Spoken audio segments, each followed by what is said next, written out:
Hey, welcoming back to the MARR Army Rock Show, a good friend of the Rock Show, a band we've been covering for years here on the radio show. They're Elisium, and we've got Nate Compton, the vocalist of Elisium, with us. They've got a new record out. I'm not even going to try to pronounce the name. I'm going to let Nate do it in a minute and tell you all about it. It came out on November 10th. Nate, welcome back to the show. Hey, man, thank you so much for having us. I was so excited to hear you take a stab at the record name. You know, it's one of those, it's one of those things. So I'll get it right out of the way, man. The new album is called Significantius Vitae, and it's a Latin phrase that means a meaningful life or a life with meaning, and that's what the album is called, Significantius Vitae. So now you can do it. Significantius Vitae, very good. Now, see, I would have said it with all my Baltimore accent. It would have come out Significantius Vitae or something with my terrible Baltimore accent. You'd be pretty much right on target. I didn't, I wasn't sure what to call the record, and this whole album, without going and telling a whole bunch of stories, it was really an amazing experience. And so that concept of just a meaningful life, a life that means something, kind of ran throughout most of the songs on the record. And, we thought Latin would be cool. I thought it would be cool. Turns out a lot of people don't like it. They don't know how to say it. So maybe it wasn't the wisest choice, but... No, man, it gives it a little mystique to it, so I don't think it was a bad decision. So, hey, before I start asking about the music, I do want to ask you about the CD cover. It's a pretty cool artwork. Did you do that? I know you're an artistic kind of guy, or tell us about it. I wish that I could take credit for it. We have been using the skills of a guy named Alex McVeigh. He's a painter in Texas, and he's actually painted all 4 of our record covers. We've been working with him since back in 2008, and just a really great relationship with a guy whose painting style is out of this world. And we've been lucky enough that he's willing to work with us every time we have an album come up. So he did the cover for Things They Carried, Becoming, Shoreline, and now Significantius Vitae, all oil on canvas. It's amazing stuff. Now, how did that work? I'm just curious. Did you just tell him to create? Did you send him the music, or did you give him an idea of what you wanted, or how did that go down? Well, the first time around several years ago, we just kind of sent him the music. He had done a cover for a band called Straight Line Stitch, and I thought the style was neat. So I just contacted him out of the blue and said, hey, how much for an album cover? It was in our price range. So we sent him the music, and he painted these amazing things, and it just started clicking. So as we worked more closely together, we'll send him the music, the early stuff ahead of time. I'll give him some lyrics, some thoughts.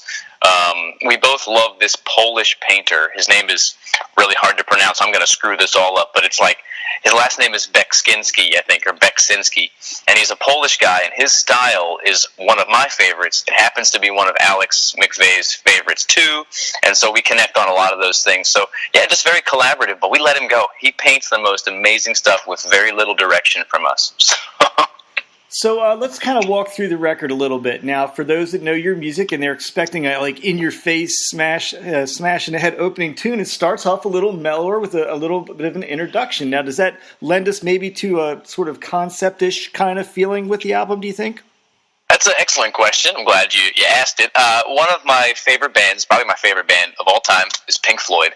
And I have always wanted to do something on a record where a song kind of is split in half and opens and closes the record, similar to how they do Pigs on the Wing with Animals, and how you have the recurring themes throughout some other Floyd records. So the Albatross, which is the song that starts and finishes the record, was one whole song that ended up being able to, we kind of split it in half and put it on, bookended the record with it. And I love the way it came out. It absolutely came out wonderful, and it's interesting. I wasn't going to Pink Floyd in my brain when you said it, but now that you mentioned it, it is that kind of record. You kind of feel like it ties it all up at the end when you hear the end, and I feel like you're on a little journey. And one of the ones I want to ask you about is the tune Bones. It has some interesting lyrics, especially the chorus. Tell me about Bones. Cool, man. Actually, I'm glad you asked, because Bones is one of those songs that I like the tune a lot. It hasn't gotten as much attention lately because some of the other songs have kind of bubbled up to the top. But Bones is a song kind of about writing a song. And the lyrics, that I can almost hear the song. We drive around all the time, and we drive the van, and I think to myself about music sometimes. And once in a great while, a song will pop into my mind, and a song I've imagined. And Bones, the chorus of Bones, was one of those things where I heard the chorus, I heard the pre-chorus in my head, and I thought, man, this would be a killer rock song. How do I get it out of my head? and into the world, And so, Bones came out so great. It was one of the tunes that I heard before, in my mind before the record making started, because a lot of this record was totally imagined right in the studio, which was different from anything we've done before. Now, talking about the overriding theme of the record, it's almost kind of like a little bit of a dark theme to it. But a lot of your guys' music has a little bit of that to it anyway. But a lot of the lyrics seem maybe a little bit dark on this one. I don't know if I'm misreading. Is there a deeper meaning to the lyrics, or just more the usual kind of style you guys write in? I think you are on to something. I mean, we've been doing this thing full time now, a little over 4.5 years. We'll be in our 5th year here soon, and it's not always been the easiest thing. And this last year, man, we've had a tough go. Not everything's lined up exactly like we wanted. We're super glad we have this amazing album, but some other things haven't been firing on all cylinders, and so I just write about the things that are happening to me, and some of the things that were surrounding me while we were producing this album were not the happiest scenes. And so definitely some of it spilled over into the lyrics. Not gloom and doom kind of stuff, but some serious stuff. So I couldn't help but notice, and you guys will occasionally throw a cover tune out there, and there's a cover tune on this record, and I'll let you folks tell about it, but I want to ask, was it because of the response to the YouTube video you put out? Absolutely, yeah, exactly. So Snuff, which is the cover of Slipknot song we did acoustic style on this album, was the reason we went to the studio in Geneseo and worked with Jose to start with. We knew we had a studio. A good friend of ours, Nate Walker, who used to drum for Another Lost Year, had started working there. He invited us to come check it out. Place was great, and so we thought, let's go record Snuff, because we had like 250 or so thousand views of our YouTube video. So that was the song that brought us in there to start with. And then we started writing songs together. And Jose from 3 Years Hollow, who kind of runs the place, is just such a great producer. And the ideas we were coming up with were so excellent that we thought, well, let's do an EP, So we wrote a few songs, and then we wrote more songs, and then eventually we had enough to do a full-length record. And so it took us longer than we thought, but I'm much more happy that we went this route than just one cover and out. So. Hey, we're a big fan. You mentioned Jose. We're a big fan of his work with all the bands he works with as well. So good choice picking him. Hey, I saw the setup for Pain to Memory video. So what can you tell us about the video and when folks are going to be able to access that? Yeah, definitely. I would love to let it fly right now, but we're working with management and stuff. The guy who manages Candlebox is actually working with us, a great dude named Ricky Clare. And so we're kind of on a schedule for release. So likely January is when the official video for Pain to Memory is going to be released. But it is, we filmed it in front of this old World War II airplane. It was a Coast Guard aircraft, giant thing. Actually, it's called an Albatross, the Grumman Albatross, which is conveniently tied in with the record accidentally, Nice. And so really cool. So we got to set up in front of it. My friend runs the airport here, well, close to here, and so we got a friend's deal. Kind of got to load our gear in on an active, ramp with planes taking off behind us. It was really an amazing day. Even the owner of the aircraft let us inside, so we got to get in the plane. We got to just do some really amazing things with this plane, whose mission was to carry people home. And the chorus of Pain to Memory, says, "I made this promise to carry you home." So just a really awesome, series of things that came together. So I know you guys pretty much live on the road. Tell folks about your schedule the rest of the year. Are you going to be taking some time off to promote the record, or are you going to be going out hitting a lot of dates? We just wrapped it up. Yeah, so we are really focused right now on promoting the record, getting our social media stuff up and running. We had a tour that was going pretty well, and it ended up that we had to stop it a little early. So there are some folks who are not so thrilled with us at this moment for not being able to make it out to their cities and stuff, and it stinks for us too. But we are going to be back stronger than ever in 2018 with likely some new booking helping us out, and just a number of things solved.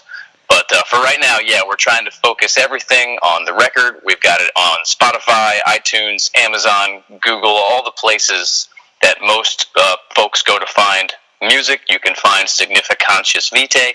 It's got the cool blue artwork on the cover.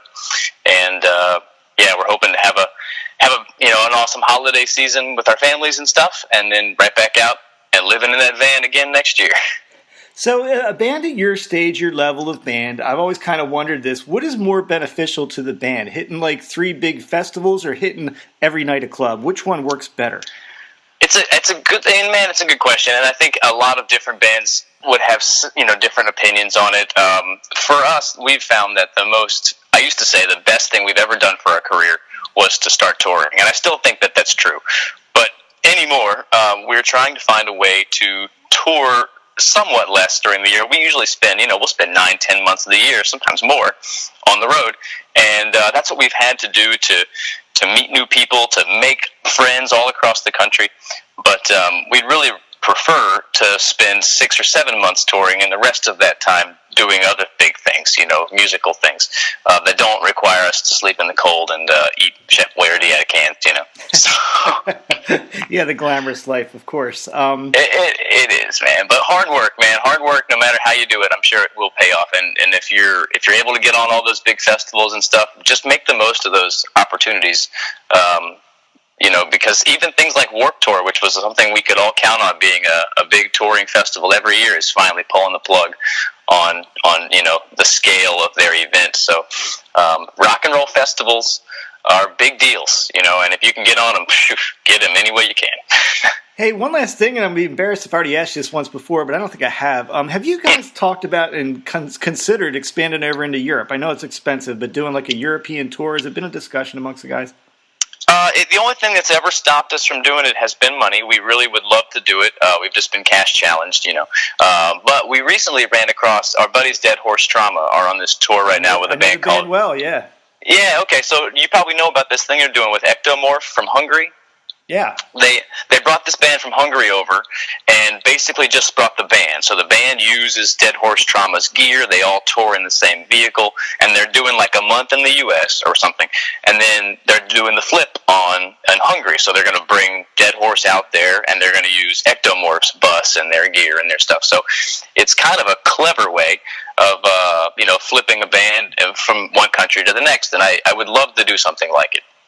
Man, it's a great model to do it, and as folks that may not know, it is super expensive to cross the pond, as they say in tour, but I think you guys be well received over there. So, I can say it now, Significantius Vitae came out. Nailed it. Came out on November 10th, and I know it's out there on digital outlets, wherever you get your stuff, iTunes and all that good stuff. Is there a place that's more beneficial for you to folks to buy it? Is it better to go to your website, or does it not matter?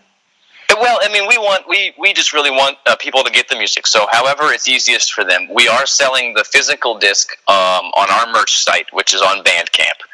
If you just go to elisiumband.bandcamp.com, it's where our T-shirts and all of our other physical albums are. And if you buy the physical record from us on Bandcamp, you get the digital download right away. So it's kind of the best of both worlds. But we try to make it as available as we can, so that if you have Amazon or a Google subscription or whatever, and that's easy for you, by all means, go get her. Well, Nate Compton, everybody, from Elisium, Significantius Vitae is the new record. Hey, man, it's always a pleasure having you on the show. I know we had you on back in August, and it seems like, wow, the record was just almost a dream at that point, but here it is, and it's out, and people are loving it.